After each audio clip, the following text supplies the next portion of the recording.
We are officially 3 years. Oh, guys. Congratulations to us. Hello, guys. Hi guys. Decided we were going to do a couple of things, a couple of videos, I mean to say, just to sort of celebrate our anniversary. To be honest, it's been a breezy 3 years. As when we're recording this video, it's our anniversary. It's been a very smooth 3 years. I hope this video blessed you. What we've learned, stuff that has made our journey easy. It's not a one cap fit all, and we understand that. But I also believe that there are certain principles that, irrespective of what kind of ship you're sailing, if you understand those principles, you could stay afloat. Yeah. Personally, one of the first things that I would say is when you start to focus on what he lacks. You've heard this statement before, which is the fact that there are no perfect people out there. God has made nobody perfect. I mean, when you become perfect, you become God, technically. So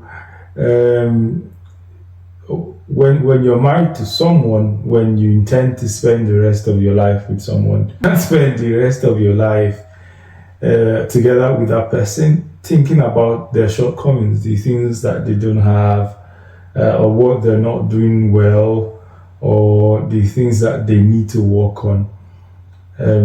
It's not what we do. No. We're not waking up every day and saying, "Oh, you don't know how to do this thing," and it's pissing me off.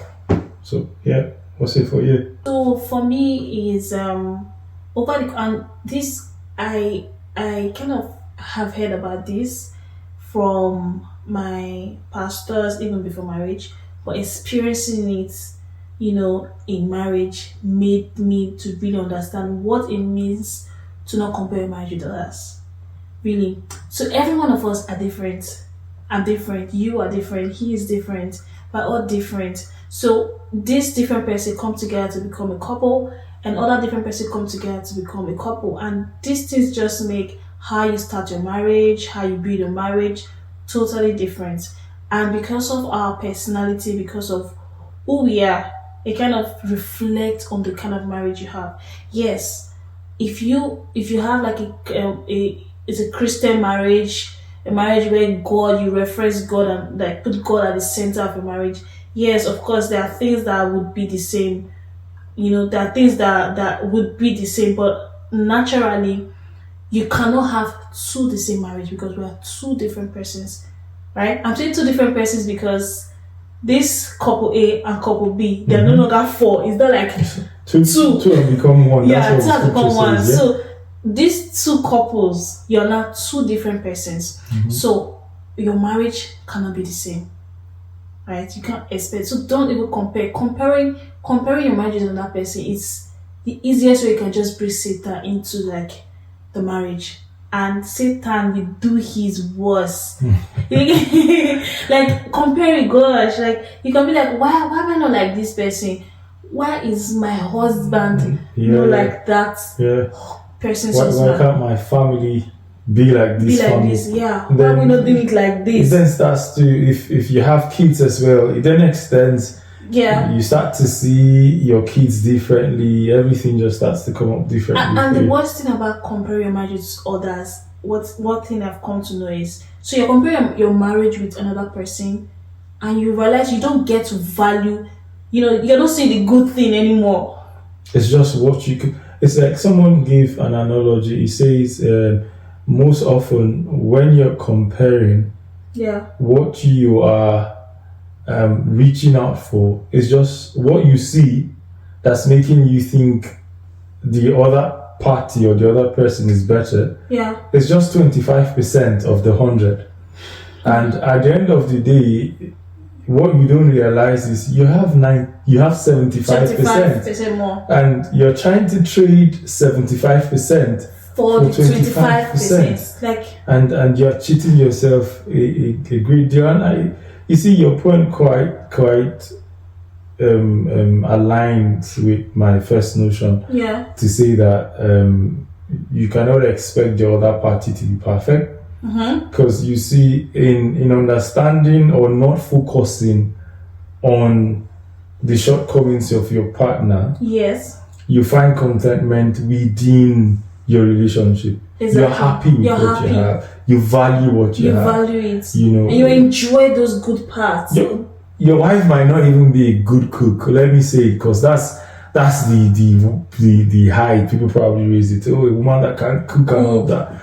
Your wife can't cook, and maybe you visit the family and the wife is a chef. Good host. And then the next thing you're thinking, why can't my wife cook? No. Why does my marriage have to be different? And so the funny thing is, so it's so funny that why you're saying, oh, your wife cannot cook like this person. The husband of that wife is probably like complaining for something else. My literally be saying, look at that my friend's wife is so good looking. She dresses well. She's so stylish, and my wife is not stylish. You can see how messy this is. It can be so messy. So no. So there's no perfect one. No, please. There's really not. So the other thing I would say is, don't, on account of anger or a slight ruffle, if that's a word, between yourself and your partner, your wife, decide to withdraw emotionally from them. And this cuts across a lot of things. There are people whose, for instance, their love language is affirmation. And then imagine you as a man, you get into a fight.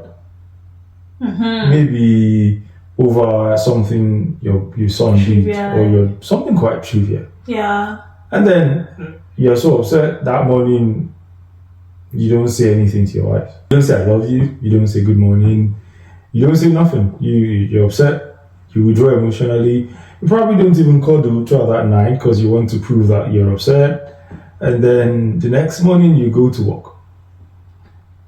It's so easy for our minds to start to wonder. Could be alright for a couple of hours, maybe for a day, maybe our minds can still be in check. Yeah. But you leave that for 2 days, maybe you resolve after 3 days, and then it happens again, the same process again. Naturally, for someone who has affirmation as their love language, it starts to trigger certain questions in their mind. Okay, does this person really care about me? I mean, if it's so easy to just withdraw yourself emotionally from me, did you love me? Do you before? really love me? Yeah. How easy is it to say that you love someone? And for a fact, it's what it is. Our love is tested when we're able to still show that we love someone when we really don't like them at that point in time. I think I would probably want to add that one thing about once you withdraw yourself emotionally and you kind of stretch it for like 2 days, the next time you try to withdraw yourself again, it's going to be more than 2 days. Because you build momentum. You build momentum, so you can be like, okay, let me watch her. Let me see especially if you're like, okay, let her see if she was wrong. You're trying to help her see her wrong. Punish or something like that. Yeah, something like that. And what if after that 2 days, like last time, she has still not realized her mistake? What happens? It's going to be 3 days. It's going to be 4 days, 5 days. Over time, that's how it increases. That's how you keep withdrawing yourself. And one thing you're doing is you're making your partner get used to that, and they don't depend on your emotions anymore. It really eats deep. So I don't think that's something that we should practice. I think it's something that we should it's not easy, just like you said, it's really not easy. So I think it's something that you should intentionally try to like break. Avoid. Yes, show your emotion. Show that I'm angry. So say that I'm angry with you, but just work it out as soon as possible. Do not let the Satan come into that very void you've created. And also that would lead to what I would also like to add. Disrespect. So I think it's even good to talk about affection because it's no news. Like women, we love we love to be loved, but men love to be respected. And it's so easy to not respect your partner, your husband, when you're angry. Especially if they made you angry. I mean, why would I respect you? Like, I'm angry with you. As difficult as that is, knowing fully well that God wants you to respect your husband. Or even if you do, try to like bring yourself to apologize as soon as possible. Goes both ways. I understand that we men, that almost sounded like we men. Women. So women are quite egocentric, and people say it's how men are made. I don't know. I'm not an authority in that field, so I don't want to say anything about it. But I do know that men are egocentric, and the skill tends to be higher for us. Basically, I'm trying to say men, they're big on respect, especially with their partner. Even culturally, with the African tradition, there's a big weight on respect in marriage.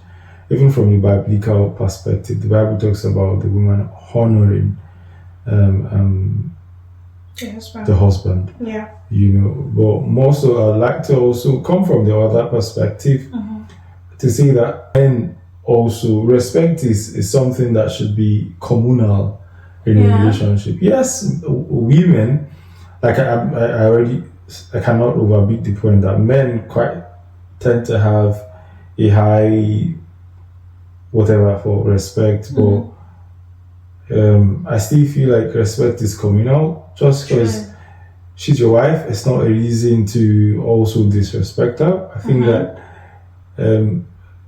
every human has element of pride in them, and it doesn't make any sense under any circumstance to make anybody feel little.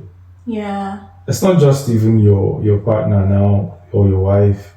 It could be your children. Yeah. Your relations. Just recognize people. It's important to make people feel like they are important. I mean, especially family members. As little as your children could be 7, 8 years, make them understand that you're important. If something is offensive for you, let me know.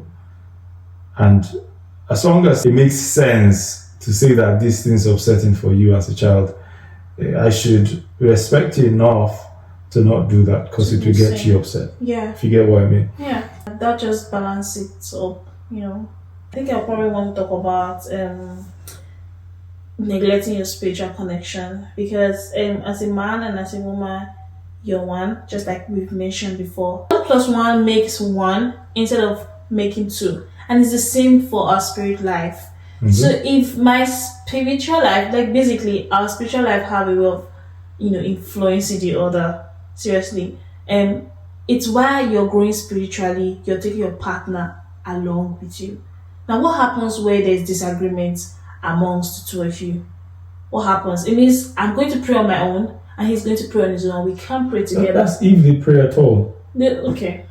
So that's another way to look at it. That's if they pray at all. So if you do not pray at all, you need to pray together. I was talking with a friend recently, and she shared 1 or 2 with me. I just told her, like, have you prayed with your partner? Like, hold your partner's hands, cry out together, hold his hands, cry out together. It just brings, I feel like if I'm God, 2 persons in love holding their hands, crying for this. Seriously, it's sweet and beautiful exercise that you should practice. So I'm encouraging you to like start praying together with your partner, start building that prayer life together. That's that. If you have been praying before with your partner, I'm just trying to make you see how powerful it is, and how you being in disagreement with your partner affects that. So you're building a powerful life, you're building this beautiful spiritual journey with your partner, and like this, you're going like this, and then disagreement comes, you're going deep down. You just go from peak and you're just going down because you're building your life together. That is why we shouldn't let any form of disagreement come in, like creep in. This Satan,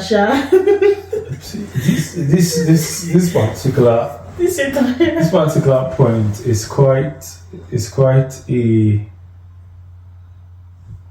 quite a very significant one, especially understanding that marriage is an institution that was made by My God. God. I mean, it's significant that in your journey as couples, you understand that first. You know how they say history helps you understand the future, Yeah. or even The the present, present. perhaps. Yeah.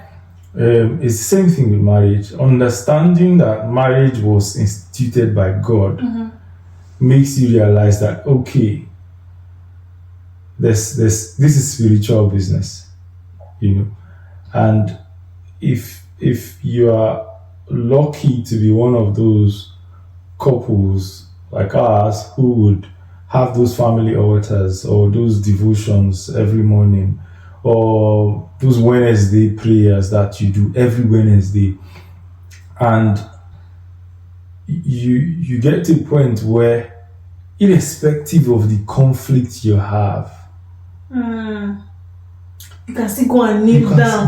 that altar will still be a point where, you see, that's the beauty of fellowship. And you know the funny thing, you can even go there grudgingly, like, I didn't think about that. you But get. you can even go and pray in that place, grudge. There are certain conflicts you would have, you know, that maybe you are finding it too difficult to apologize, you know, and just call your partner. Can we pray? I know that we are angry at the moment, but Yeah. can we just pray? And that's And what I was just saying when I say, like, because we can't dismiss the fact that you're angry. Mm-hmm. You're angry. So, Genuinely. yeah, genuinely angry. So why would I want to like show love? Mm-hmm. So, but you have God at the center of your marriage, so you can come together. Like I say, go there to the prayer altar grudgingly, angry, still angry. You're praying together. You can't live there the same. Yes, You can't live there the same. So yeah, that's all from me. Yeah, and that's basically all for me as well. So I hope this video bless you as much as it's blessing us to like share. And yeah, there are other videos that will be on our channel. There are other videos that will be relating with this series. If you want more videos like this, please just let us know in the comment section. And if this is your first time of seeing our face, you're going to be seeing more of us. Definitely. So see you on other videos. Bye. All right, bye. Signing out.